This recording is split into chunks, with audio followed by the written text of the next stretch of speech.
Started here in just less than 30 seconds.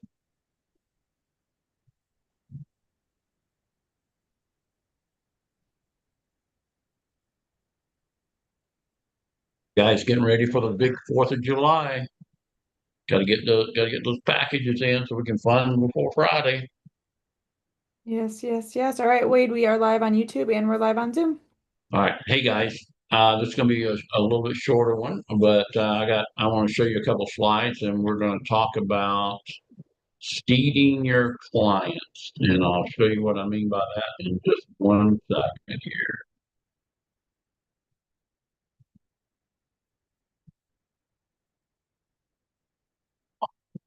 All right, you guys see that? Yes, we do. Yes, we do. Perfect.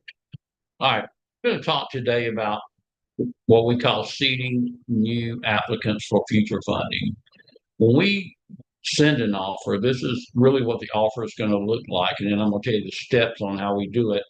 Great news. You've been approved up to 45,000 in business growth funding. This funding can be in your account as early as today and is designed to help seize opportunities, expand, or simply breathe easier during a critical season. Once you make payment for 70 business days, you'll be considered a client in good standing, which often unlocks additional stage funding and even better terms. Many of our clients return for more as they scale, and we love rewarding loyalty. We also added a unique bonus. You're eligible for our Connect Cash referral program, a way to earn extra cash simply by referring other business owners like you. Just ask us.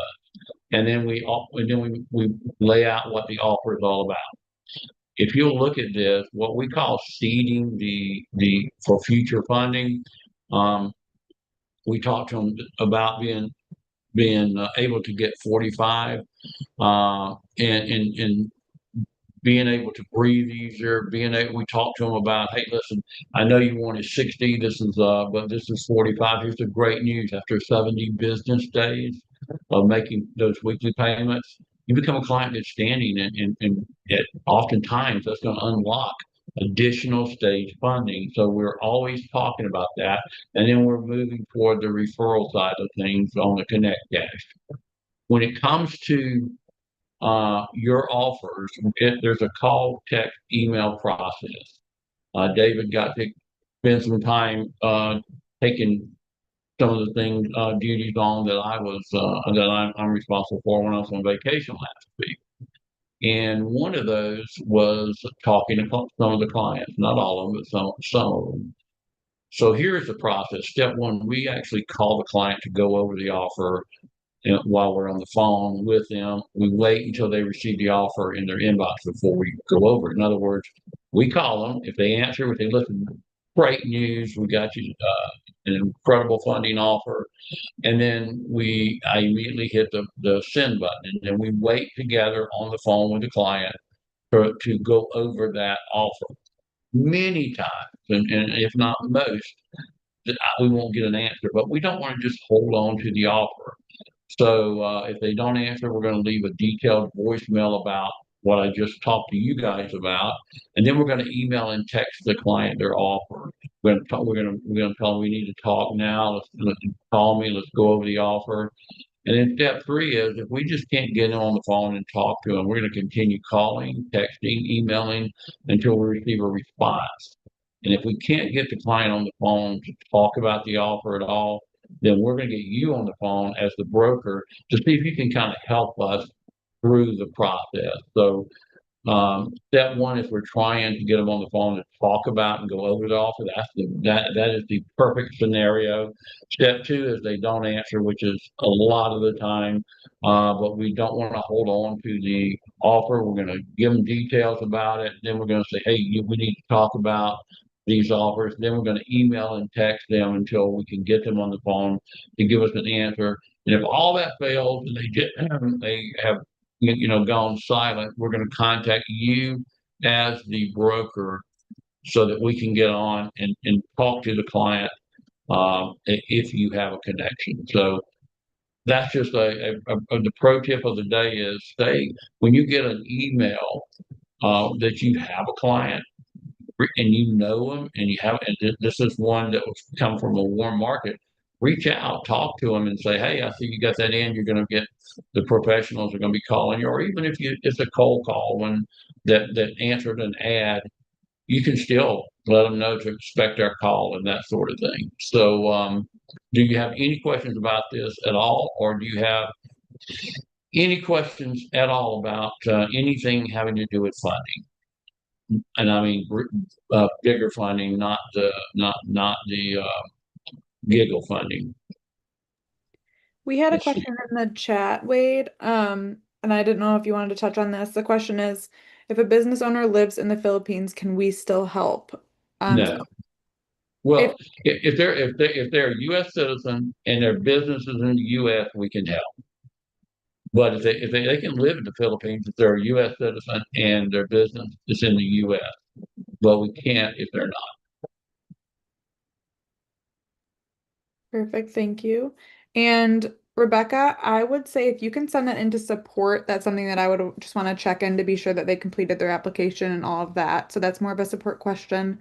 So feel free to email that in to support@davidallencapital.com, and I'm happy to field that about your specific client. And then James has his hand up. You can go ahead and unmute yourself. Hey, hello, Wade, and everybody. Hey, James. Okay, if the process gets to that number three there where they haven't responded and you've now talking to the broker, okay, if let's say that you and I are on the phone.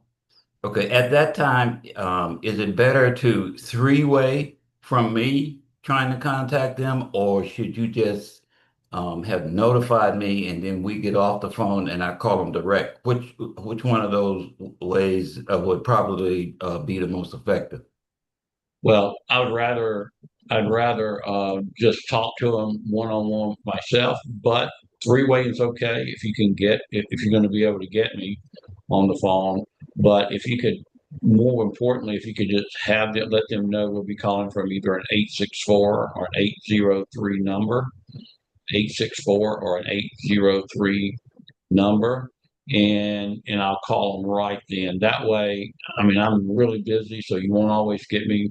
But if you get them on the phone, you can tell them to expect those calls, and then you email or text or whatever, call me and let me know they're ready, and then I'll call. That way, you don't have to be in the middle of the process, but you can certainly try to three-way me in right there if you like. Okay, thank you. Thank you, James. Appreciate you. All right, and we have Orlando. You can go ahead and unmute yourself. Excellent. Good morning, Wade. Can you hear me? I can. Good morning, Orlando. Fantastic, Wade. Thanks very much. Question here. First off, I have a new recruit who signed up this morning. His name is Albert Ramsey.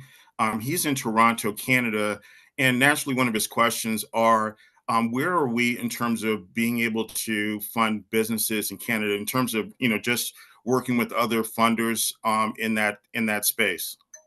Well, we're still working with other lenders to see who we want to bring on. We got one lender that uh, is our main lender in Canada, and but we don't have. I mean, in Canada, it's so different. I mean, you're not going to get anything over 500,000 in Canada, and the stipulations for that they're shorter terms in most cases. So we are working with a couple Canadian lenders right now. David and I will pull the lever on that as soon as we do a little bit more vetting. That's great. I did let him know that although he's in Canada, we have a wide open U.S. space that he could, even from Canada, develop relationships with business owners in the States or so. It's not a limited situation. It's just that we're more robust in the States than we are in Canada right now.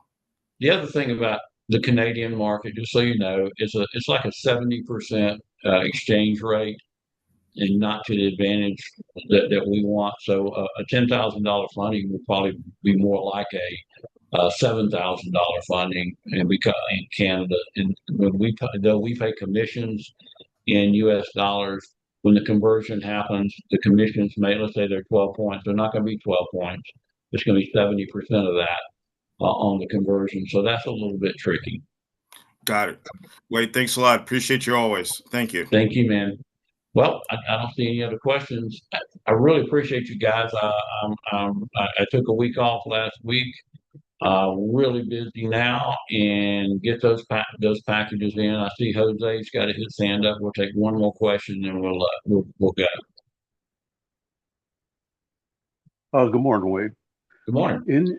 In your what's it called? In your explanation of the funding, where it said monthly, then it said weekly, but it didn't say anything about daily. Is it just that one offer that was doing weekly? Oh, that was just an example of weekly. That was just an example of an offer. Okay, yeah. So Yeah, that's all that was. so And okay, and if it's a weekly payment, we don't say, and let's say it's 28 weeks they're paying, that's 7 months. We already know that's actually 70 business days. So that's why we keep that consistent at the top. They keep making payments for 70 business days. That's okay. that's what you're talking about. Now, will the client get a daily Yep. amount on there? A daily what? A daily amount, a daily payback amount, like you have, No, no, no, like no, you have no. there. No, what I'm saying is that's the period of time. We always usually, instead of saying you got to make 13 weekly payments, we just say in 70 business days we're going to be able to look at this and possibly refi and give you more money. Okay. Okay. Thank you. Okay. All right, guys.